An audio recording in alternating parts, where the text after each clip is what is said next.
បងប្អូនឥឡូវនេះយើងមកតាមដានព័ត៌មានអន្តរជាតិបន្តទៀតដោយនិយាយអំពីស្ថានភាពសង្គ្រាមអាមេរិកជាមួយនឹងប្រទេសអ៊ីរ៉ង់ដោយមេដឹកនាំកម្ពុជារបស់ប្រទេសអ៊ីរ៉ង់បានថ្លែងថាអ៊ីរ៉ង់មិនចង់ធ្វើសង្គ្រាមទេតែត្រូវការពារខ្លួននៅក្នុងនាមជាប្រទេសមួយវាមិនខុសអីពីប្រទេសខ្មែរយើងកាលពីសង្គ្រាមមួយថៃអញ្ចឹងថាយើងមិនចង់ធ្វើសង្គ្រាមទេប្រទេសយើងមិនចង់ធ្វើសង្គ្រាមទេប៉ុន្តែត្រូវតែមានការពារខ្លួនគេហៅថាសិទ្ធិដើម្បីការពារខ្លួនណាប្រិមិត្តបងប្អូនមេដឹកនាំកម្ពុជារបស់ប្រទេសអ៊ីរ៉ង់លោកមួយតាបាខាមីណេបាននិយាយនៅក្នុងសំណេរសរសេរដោយដៃចុងក្រោយបំផុតមួយរបស់លោកថាអ៊ីរ៉ង់មិនចង់មានសង្គ្រាមជាមួយនឹងសហរដ្ឋអាមេរិក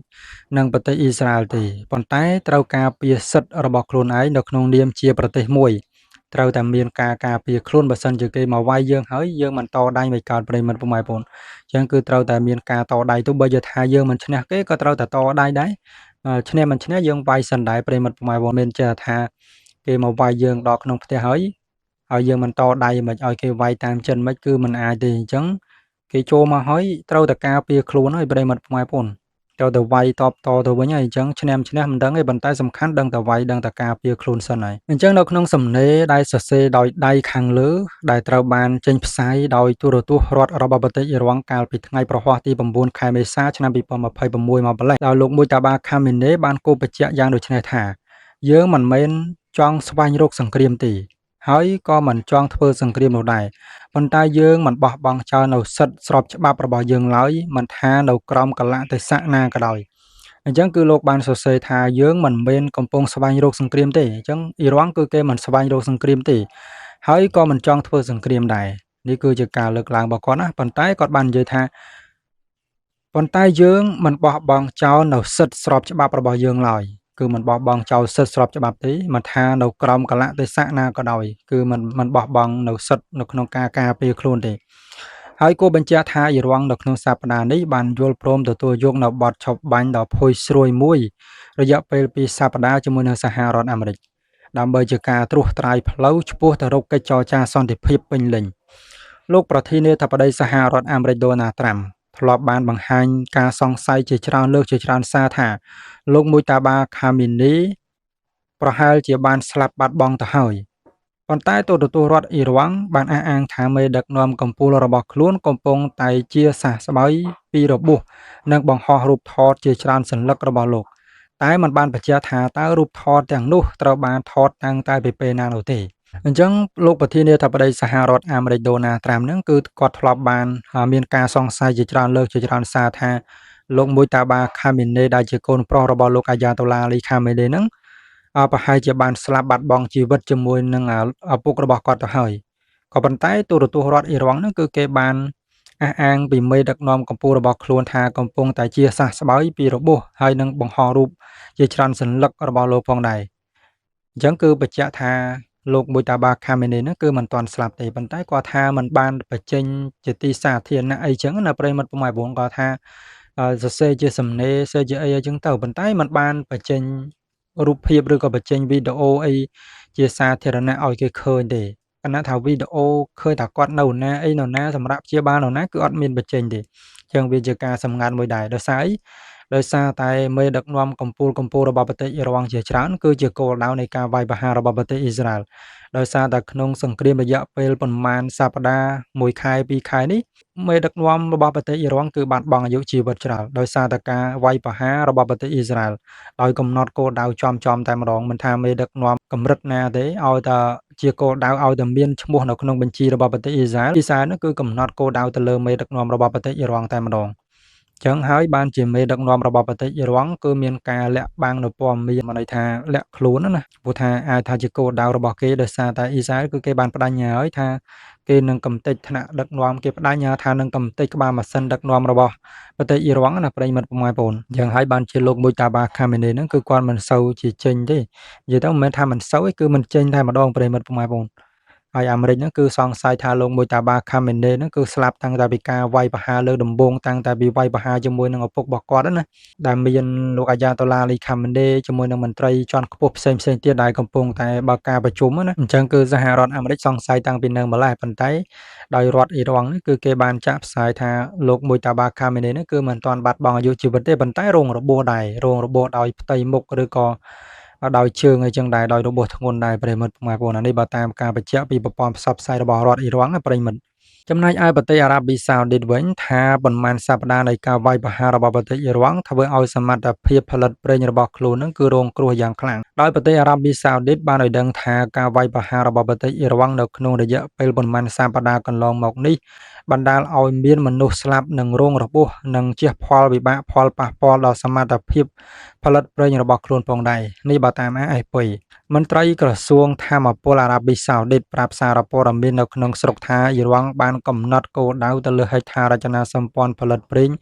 និងឧស្ម័ននឹងការដឹកជញ្ជូននិងចម្រាញ់ក៏ដូចជារោងចក្រគីមីឥន្ធនៈនិងរោងចក្រថាមពលនៅក្នុងទីក្រុងរីយ៉ាតភាគខាងកើតនិងទីក្រុងឧស្សាហកម្មយ៉ាន់បូមន្ត្រីដដាលរូបនេះបាននិយាយទៀតថាការវាយប្រហារបានសម្លាប់ជនជាតិអារ៉ាប៊ីសាអូឌីតម្នាក់និង7នាក់រងរបួសហើយគ្រាន់តែការវាយប្រហារលើស្ថានីយបូមទឹកមួយនៅកំពង់ផែបង្ហូរប្រេងដ៏សំខាន់ដែលបណ្ដាលឲ្យសមត្ថភាពបូមប្រេងថយចុះប្រមាណជា7សែនបារ៉ែលនៅក្នុងមួយថ្ងៃដោយឡែករោងចក្រផលិតប្រេង Manifa និង Korai ក៏រងនឹងការវាយប្រហារផងដែរដែលបានកាត់បន្ថយសមត្ថភាពផលិតប្រមាណជា6សែនបារ៉ែលនៅក្នុងមួយថ្ងៃគួរបញ្ជាក់ថាមុនពេលមានសង្គ្រាមអាមេរិកអ៊ីស្រាអែលជាមួយនឹងប្រទេសអ៊ីរ៉ង់អារ៉ាប៊ីសាអូឌីតដែលជាប្រទេសនាំចេញប្រេងឆៅឈានមុខគេរបស់ពិភពលោក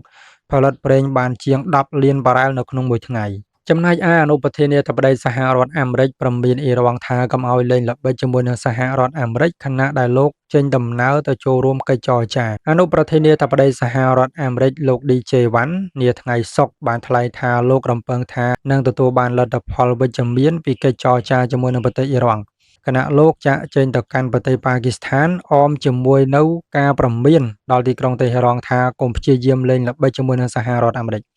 អញ្ចឹងអនុប្រធានាធិបតីរបស់សហរដ្ឋអាមេរិកដែលមានឈ្មោះថា DJ Vance ហ្នឹងគឺគាត់បានព្រមានទៅកាន់ប្រទេសអ៊ីរ៉ង់ថាកុំឲ្យមានការលេងល្បិចជាមួយនឹងសហរដ្ឋអាមេរិកទៀតថ្លែងប្រាប់អ្នកសារព័ត៌មានមុនពេលដែលចាក់ចេញពីទីក្រុង Washington លោក DJ Vance បានគូបញ្ជាក់យ៉ាងដូចនេះថាពួកយើងកំពុងតែទន្ទឹងរង់ចាំកិច្ចចរចានេះហើយខ្ញុំក៏ថាវានឹងមានភាពវិជ្ជមានអញ្ចឹងលោក DJ Vance ហ្នឹងគឺគាត់បានគូបញ្ជាក់ថាពួកយើងកំពុងតែទន្ទឹងរង់ចាំនៅកិច្ចចរចានេះហើយគាត់នឹងគិតថាវានឹងមានភាពវិជ្ជមានបានន័យថាមានភាពល្អប្រសើរឡើងវិញអញ្ចឹងណាអនុប្រធានាធិបតីរូបនេះបានបន្ថែមទៀតថាដោយដែលប្រធានាធិបតីសហរដ្ឋអាមេរិកធ្លាប់បានលើកឡើងអញ្ចឹងថាប៉ះសិនបើភាគីអ៊ីរ៉ង់មានឆន្ទៈនៅក្នុងការចរចាដោយស្មោះត្រង់សហរដ្ឋអាមេរិកក៏ពិតជាត្រៀមខ្លួនជានិច្ចនៅក្នុងការបើកចំហទទួលយកផ្ទុយទៅវិញលោកបានសង្កត់ធ្ងន់ថាប្រសិនបើពួកគេព្យាយាមលេងល្បិចជាមួយយើងនោះពួកគេនឹងឃើញថាក្រុមការងារចរចារបស់យើងនឹងមិនស្វាគមន៍ចំពោះទង្វើបែបនេះទេអញ្ចឹងគឺលោកបាននិយាយថាប្រសិនបើប្រទេសអ៊ីរ៉ង់នឹងព្យាយាមលេងល្បិចជាមួយនឹងសហរដ្ឋអាមេរិកអញ្ចឹងពួកគេនឹងគឺសំដៅទៅលើក្រុមមន្ត្រីរបស់សហរដ្ឋអាមេរិកនឹងគឺមិនស្វាគមន៍ចំពោះទង្វើរបស់ប្រទេសអ៊ីរ៉ង់នោះទេចំណែកឯមេដឹកនាំកម្ពុជាថ្មីរបស់ប្រទេសអ៊ីរ៉ង់បានរងរបួសធ្ងន់នៅលើផ្ទៃមុខនិងជើងផងដែរប៉ុន្តែនឹងបង្ហាញខ្លួនជាសាធារណៈនៅពេលសុខភាពល្អប្រសើរឡើងវិញហើយស្ថានភាពសន្តិសុខគឺអនុញ្ញាតកាលពីថ្ងៃសៅរ៍ទី11ខែមេសាទីភ្នាក់ងារសារព័ត៌មាន Reuters បានរាយការណ៍ថាមេដឹកនាំកម្ពុជាថ្មីរបស់ប្រទេសអ៊ីរ៉ង់លោកមួយតាបាខាមីនេមិនទាន់ជាសះស្បើយទាំងស្រុងនៅឡើយទេពីរបួសនៅផ្ទៃមុខនិងជើងដែលទទួលរងនៅអំឡុងការវាយប្រហារតាមផ្លូវអាកាសរបស់សហរដ្ឋអាមេរិកនិងអ៊ីស្រាអែលដែលបានសម្លាប់ឪពុករបស់លោកតាំងតែពីថ្ងៃដំបូងនៃសង្គ្រាមម្ល៉េះប្រភពទាំង3បាននិយាយថាផ្ទៃមុខរបស់លោកមួយតាបាខាមីនេរងការខូចខាតហើយជើងម្ខាងឬក៏ជើងទាំងពីរតែម្ដងបានរងរបួសធ្ងន់ធ្ងរទោះបីជាបែបនេះក៏ដោយប្រភពទាំង3បានអះអាងថាមេដឹកនាំវ័យ56ឆ្នាំរូបនេះនៅតែមានស្មារតីរឹងមាំនិងកំពុងតែឆ្ពោះទៅរកជាសះស្បើយឡើងវិញពីរបួសហើយលោកមួយតាបាខាមីនេចូលរួមជាប្រចាំនៅក្នុងកិច្ចប្រជុំនានាជាមួយនឹងក្រុមមន្ត្រីជាន់ខ្ពស់តាមរយៈសម្លេងសន្ទនាអនឡាញហើយបញ្ចេញមតិយោបល់នៅក្នុងការសម្រេចចិត្តលើបញ្ហាធំៗដែលរួមមានទាំងការធ្វើសង្គ្រាមនាពេលកន្លងមកនេះនិងការចរចាជាមួយនឹងទីក្រុង Washington មកទល់នឹងពេលនេះទីតាំងសុវត្ថិភាពនិងសមត្ថភាពនៅក្នុងការដឹកនាំរបស់លោកមួយតាបាខាមីនេគឺនៅតែបន្តជាអាចកំបាំងដោយពុំមានរូបភាពវីដេអូឬក៏សំឡេងណាមួយរបស់លោកត្រូវបានចេញផ្សាយជាសាធារណៈឡើយចាប់តាំងតែពីការវាយប្រហារតាមផ្លូវអាកាសកាលពីថ្ងៃទី28ខែកុម្ភៈនិងការតែងតាំងរូបលោកជាមេដឹកនាំកម្ពុជាថ្មីបន្តវេនពីឪពុករបស់លោកគឺលោកអាយ៉ាតូឡាលីខាម៉ានេ កាលពីថ្ងៃទី8ខែមីនានៅក្នុងថ្ងៃដំបូងនៃការបំផ្ទុះសង្គ្រាមដោយសហរដ្ឋអាមេរិកនិងប្រទេសអ៊ីស្រាអែលភរិយារបស់លោកមួយតាបាខាមីនេរួមជាមួយនឹងបងថ្លៃប្រុសនិងបងថ្លៃស្រីក៏ស្ថិតនៅក្នុងចំណោមសមាជិកគ្រួសារដទៃទៀតរបស់លោកដែលបានបាត់បង់អាយុជីវិតផងដែរចឹងមិនន័យថាទៅទាំងគ្រួសារតែម្ដងប្រិមិត្តបងប្អូនទាំងឪពុកទាំងភរិយាទាំងអីហ្នឹងគឺទៅជាមួយគ្នាតែម្ដងប្រិមិត្តគួរបញ្ជាក់ថាប្រភពជិតស្និទ្ធបាននិយាយថារូបភាពរបស់លោកមួយតាបាខាមីនេអាចនឹងត្រូវបានបញ្ចេញជាសាធារណៈនៅក្នុងរយៈពេល1ទៅ2ខែទៀតហើយមកដល់ពេលនោះរូបលោកក៏ប្រហែលជាបង្ហាញវត្តមានជាសាធារណៈម្ដងផងដែរប៉ុន្តែបានសង្កត់ធ្ងន់ថារូបលោកនឹងចេញបង្ហាញខ្លួនលុះត្រាតែនៅពេលដែលសុខភាពប្រសើរឡើងវិញហើយស្ថានភាពសន្តិសុខអនុញ្ញាតឲ្យធ្វើបែបនោះប៉ុណ្ណោះក្រោយធ្វើសង្គ្រាមរយៈពេលជាង5សប្តាហ៍អ៊ីរ៉ង់និងសហរដ្ឋអាមេរិកកាលពីថ្ងៃអង្គារបានប្រកាសបទចុបបាញ់រយៈពេល2សប្តាហ៍ហើយនឹងបើកកិច្ចចរចានៅថ្ងៃសៅរ៍នៅឯប្រទេសប៉ាគីស្ថានដើម្បីព្យាយាមបញ្ចប់ជម្លោះជាអចិន្ត្រៃយ៍អញ្ចឹងគឺគេបានបញ្ជាក់ថាលោកមួយតាបាខាមីនេដែលជាមេដឹកនាំកម្ពុជាថ្មីរបស់ប្រទេសអ៊ីរ៉ង់ហ្នឹងគឺអាចថានឹងបង្ហាញខ្លួនជាសាធារណៈនៅពេលដែលរបួសរបស់លោកហ្នឹងគឺមានការជាសះស្បើយហើយនឹងស្ថានភាពហ្នឹងមានភាពល្អប្រសើរឡើងវិញអញ្ចឹងលោកមួយតាបាខាមីនេនឹងបង្ហាញខ្លួនដោយសារតែនៅក្នុងនេះគឺគេបានបញ្ជាក់ថាលោកមួយតាបាខាមីនេនឹងគឺមានការរងរបួសជាពិសេសនោះគឺផ្ទៃមុខហើយនឹងជើងទាំងពីររបស់គាត់តែម្ដងមុនដំបូងបញ្ជាក់ថាមួយខាងទេប៉ុន្តែអាចថាទាំងពីរតែម្ដងប្រិមិត្តបងប្អូនដែលរងរបួសដោយការវាយប្រហាររបស់សហរដ្ឋអាមេរិកនិងអ៊ីស្រាអែលនៅក្នុងសង្គ្រាមតាំងតែពីដំបូងមកម្លេះប្រិមិត្តបងប្អូនអញ្ចឹងគាត់គឺនៅរស់រានមានជីវិតប៉ុន្តែឪពុករបស់គាត់ហើយនឹងគ្រួសារភរិយាឲ្យផ្សេងនៅជុំជាមួយនឹងលោកអាយ៉ាតូឡាលីខាមីនេនោះគឺត្រូវបានស្លាប់អស់ហើយប្រិមិត្តបងប្អូនការវាយតម្លៃរបស់ចារកម្មសហរដ្ឋអាមេរិកចោទថាចិនរៀបចំការបញ្ជូននៅប្រព័ន្ធការពារដែនអាកាសថ្មីឲ្យប្រទេសអ៊ីរ៉ង់ប្រព័ន្ធផ្សព្វផ្សាយរបស់សហរដ្ឋអាមេរិក CNN នាថ្ងៃសៅរ៍ខែមេសាដោយផ្អែកទៅលើប្រភពមិនបញ្ចេញអត្តសញ្ញាណបានរាយការណ៍ថាយោងតាមការវាយតម្លៃរបស់ចារកម្មអាមេរិកចិនហាក់កំពុងតែត្រៀមរៀបចំប្រគល់នៅប្រព័ន្ធការពារដែនអាកាសថ្មីទៅឲ្យប្រទេសអ៊ីរ៉ង់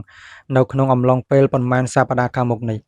ការវាយតម្លៃចារកម្មបានសង្កត់ធ្ងន់ថាអ៊ីរ៉ង់អាចនឹងប្រើប្រាស់នៅបទចុបបាញ់រយៈពេល2សប្តាហ៍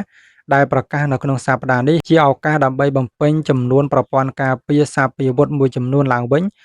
ក្រោមការជួយជ្រោមជ្រែងពីដៃគូបរទេសដ៏សំខាន់យោងតាមប្រភពរបស់ខ្លួន CNN បាននិយាយថាទីក្រុងប៉េកាំងកំពុងតែធ្វើការដើម្បីរៀបចំផ្លូវដឹកជញ្ជូនសាពាវុធទាំងនោះតាមរយៈប្រទេសទី3ដើម្បីបិទបាំងនៅប្រភពដើមពិតប្រាកដរបស់ពួកគេបើតាម CNN ប្រព័ន្ធការពារដែនអាកាសទាំងនោះដែលចិនត្រៀមបញ្ជូនទៅឲ្យប្រទេសអ៊ីរ៉ង់គឺប្រព័ន្ធមីស៊ីលបាញ់ចេញពីលើស្មាសម្រាប់ប្រឆាំងយន្តហោះហៅកាត់ថា MANPAD យ៉ាងណាមិញអ្នកនាំពាក្យស្ថានទូតចិនប្រចាំទីក្រុងវ៉ាស៊ីនតោនបាននិយាយថាចិនមិនដែលផ្ដល់នូវអាវុធឲ្យភាគីណាមួយឡើយដែលស្ថិតនៅក្នុងចំនួនហើយបានចាត់ទុកថាព័ត៌មានខាងលើគឺជាព័ត៌មានមិនពិត